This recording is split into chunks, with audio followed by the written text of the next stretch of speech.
స్వయమైన ప్రియురాలికి ప్రేమతో రాసిన ప్రేమలేఖ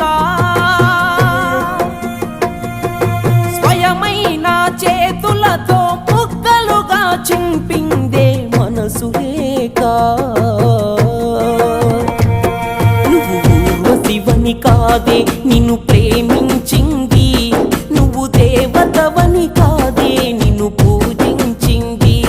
నువ్వు నింగివని కాదే నేలనేమైంది నా ప్రాణం అనే కదా నీకు అలుసయ్యింది రాతలో లేని రాధమ్మ చెప్పలేన